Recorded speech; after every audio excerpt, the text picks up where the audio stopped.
finally, my stuff came in. I finally have my playset of Evolving Saber Dragon Reverse. I am ready to play some optimal premium Narukami. Wait, what? This guy and Stunverse Dragon aren't even that good anymore? Then what is? Sweep?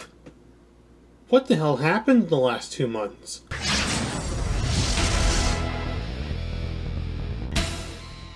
Greetings YouTube and welcome to the Blue Corner, and that was indeed a hot take I just stated at the start of the video, but it is very much true.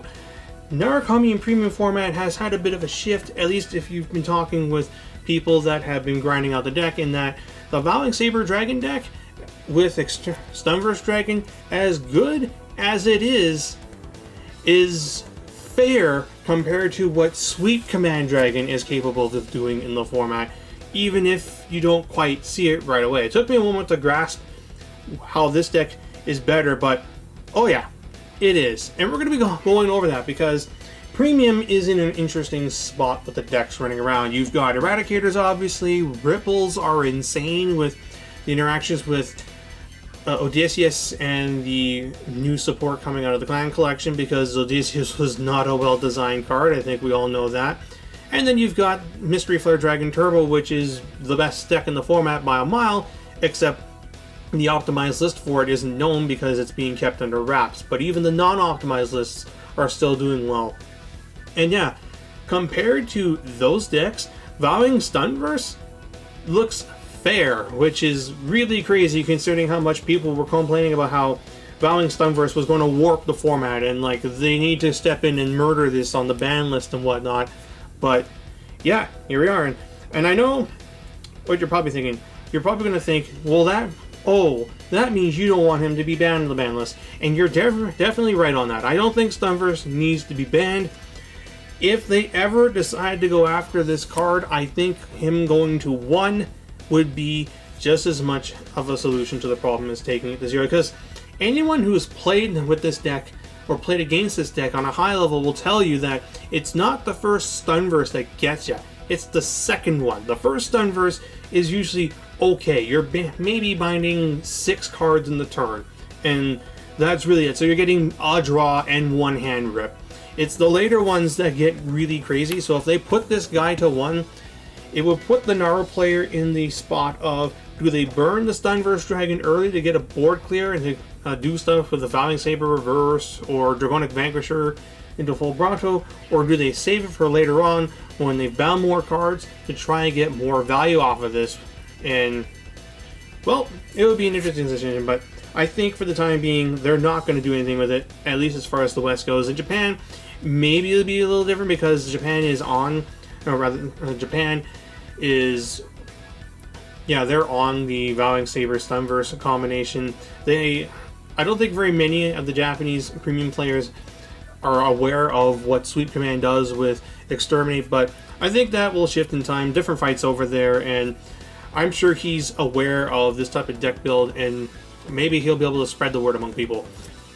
We'll see. So with that being said, yeah, let's talk about Sweep Command Dragon in of itself. So the reason why I say that this is the superior build to Stunverse Vowing Saber is the fact that you just do so much more on your first stride than this guy. Like this, in tandem with Stunverse, to really get max value off of it, you need to 1, be a limit break, and 2, get a big Stunverse Dragon off.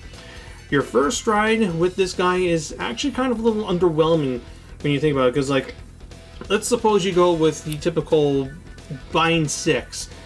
Probably some of those are going to be triggers that you're binding, so you're probably getting, oh, I don't know, 4 units bound that are able to be triggered by Vowing Saber Dragon Reverse. So if your opponent doesn't bind anything out from the deck that's 40k power, you get to distribute among your board, and then you get a restand with this guy. So assuming you go like all to the front row, that's what, 50k power total that your opponent has to deal with on top of your other numbers. Okay, that's not bad. However, Sweep Command Dragon in tandem with this guy allows you to hit your opponent for a minimum of 80k power that's being distributed across your board, plus more if you have restanders, which this clan happens to have access to a couple of. So yeah, it's kind of a strong interaction, and we're gonna go over that right away. So when it comes to the deck, Your main boss monster is, as I've alluded to, Mr. Eradicator, Sweet Command Dragon himself. Steve is here to save the day. So, what does he do? So, Steve here has two very good abilities. The first one is when he's placed on Vanguard or Rearguard circle, you can Soul Blast one and choose one of your opponent's front or rear guards, bind it, then you may choose an opponent's unit in the back row and pull it up to the front.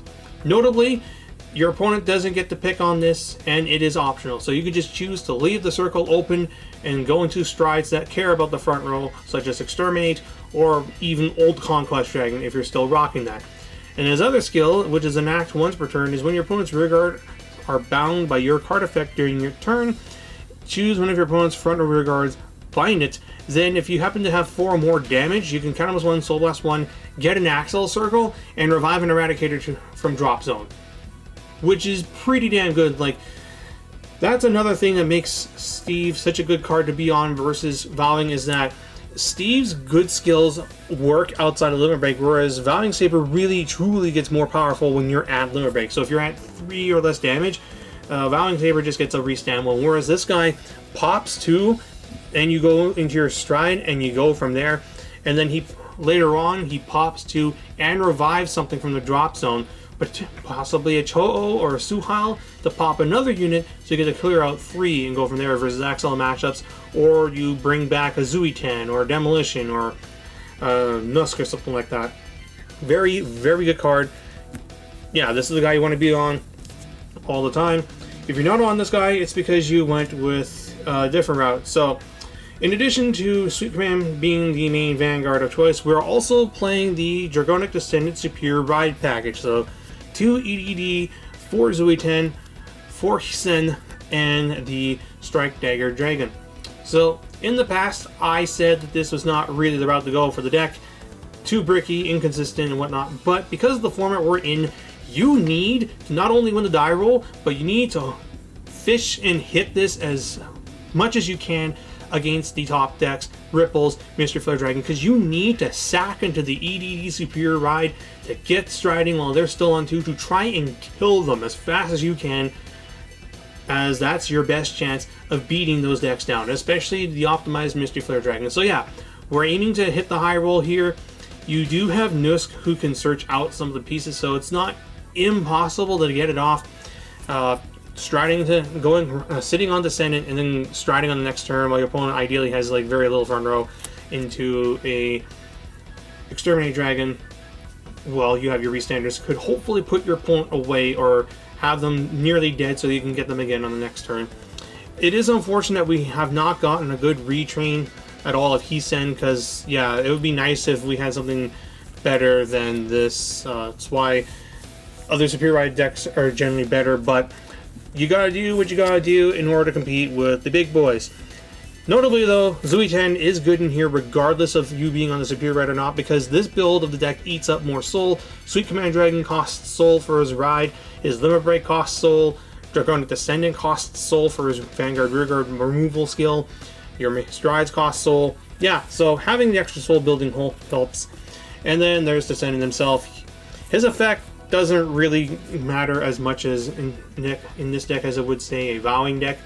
It is neat that you can still ride him and use both the Sweet Command Dragon skills and then stride and go from there, but generally speaking, it's just okay. If you are not on the Descendant package and you want to go with, say, the Sweet Command starter package, you can cut these and play Gauntlet Buster Dragon in its place because it's an Eradicator named Vanguard, and then you can play other cards in the Grade 1 slot.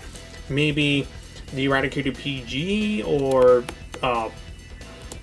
one of some other just playable Eradicator Grade 2s, maybe even Unruly. The thing is, Unruly's kind of like not that great right now, so yeah, that's that as far as the backup Grade 3 line goes. And running it out, I got the 3 copies of Verena Asperidia. I'm still playing it. This is a deck that makes your front row really big, so having Restanders is very, very nice, which is why, of course, we're rocking the 4 copies of Cho-Oh, because, yeah, Restander also clears up the front row so that your stride is able to get really big and swole. Not much to really say on this one. And then rounding out the Grade 2s is 4 copies of Lightning Whip Eradicator Suhail. So, I only got 3 on hand. For some reason, I never had a 4th copy, so yeah, it's coming in the mail. It's just I decided to do this now. So anyway, so Suhal's got 2 skills. The first one being that if it's on an Axel circle, it gets plus 5k, so 19 Axel attacker, 39 under Exterminate Dragon. Not bad. But Vanguard Rearguard when placed, discard a card if you have an Eradicator Vanguard to choose an opponent's front row rearguard, bind it, and draw a card. Notably, because it's on Vanguard Circle, means that you can ride Descendant on top of it, use its skill to pop something in the front row, and then stride it to Exterminate Dragon to get a draw. Nice. It's costless in the fact that it doesn't use Counter Blast or Soul Blast. Yeah, the hand discard's kind of an oof, but still, you can do neat things like I mentioned before. Sweet Command Dragon brings us back, and then you discard 1, pop 1, draw a card, and then stride to Exterminate and draw mini cards, because you'd be doing that in an Axel matchup. So yeah, there you go for the grade 2s. And then for the grade 1s, pretty straightforward. So 4 copies of Eradicator Demolition Dragon.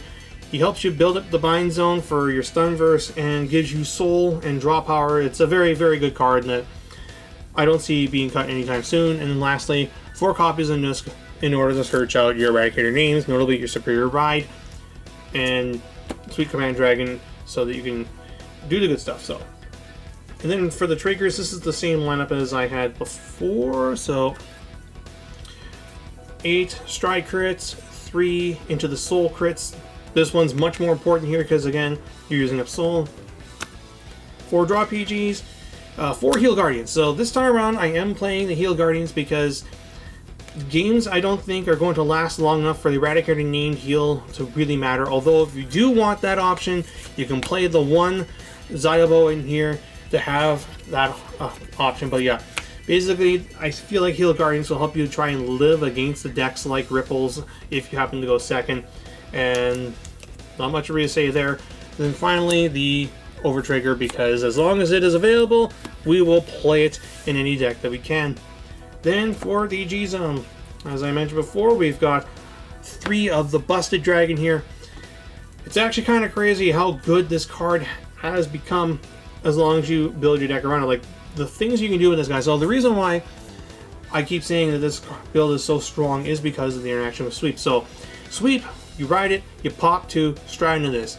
Your opponent has 2 open rearguard circles in the front row. Soul Blast, draw 2. So you've already gained more resources. And then you call down your board, counter +1, buff your front row by 10k for every one of your opponent's open front row rearguard circles. Because of Sweet Command Dragon, that's +20. So as a result, you've got things like your To'o, your Exterminate Dragon, your Verena, and then like one more attacker like, oh, I don't know, Zui-Chen. Yeah, let's go with, let's just, oh, no, never mind, Suhao. So like you have your 4 attackers right here, and you're going 33 to face, 29 to face, and then 39 to face, and then your Vanguard attacks, and then this restands, and this restands, and you're going in face again. Those are not numbers to sneeze at, and the fact you can do it right on the moment you start striding, potentially your opponent is at 2 when you're doing that, means that you can very well cheese the game out and just kill your opponent before they get the chance to do anything. This is a little unfortunate we've got to resort to these tactics, but that is the premium format that we're in, and it's going to be that way until Mystery Flare Dragon and Odysseus are addressed. So yeah, that's this guy and why he's so strong, and even if the unthinkable happens and Stunverse Dragon is killed, this is going to be the route you go. You'll even play Sweet Command Dragon and Vanquisher, I think, just for the fact that he is a pop 2 on his own. Then Speak to the Devil, 2 copies of Stunverse. I'm still going to play it as long as he's around, but in this build you only really need the 2 because you're going to be going into Exterminate more often than not. You do go into Stunverse if you're on, say, Descendant, and you weren't able to, and your opponent has a big board, and you think you might be able to get more off of that. And then the Vanquisher package, God, I can't wait for V-Buster to get cut from the deck. And when he goes, I think V-Max is going to go as well. Like, it's really just Voltage you go into. The rest of these are just fillers. It's just Narukami's G-Zone outside of these guys is so god-awful. That's why they pushed these cards so very hard so long ago, is because our stride options are fucking terrible. Like, anyone who's playing Zero right now will tell you just how kind of underwhelming the Narukami G-Zone actually is. And in the current format Zero is in, the Narukami G-Zone's actually not half bad.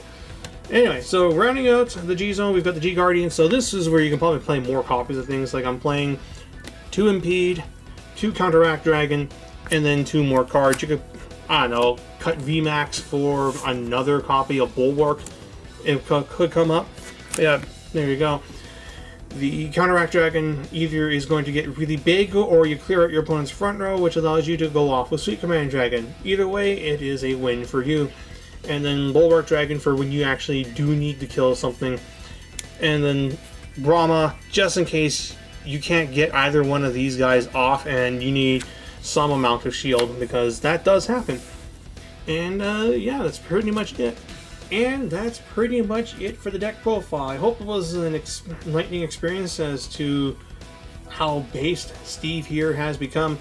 Like, I feel like at the end of the day, more often than not, it always comes back to Sweet Command Dragon and him being some kind of viable build for Narukami in the premium format.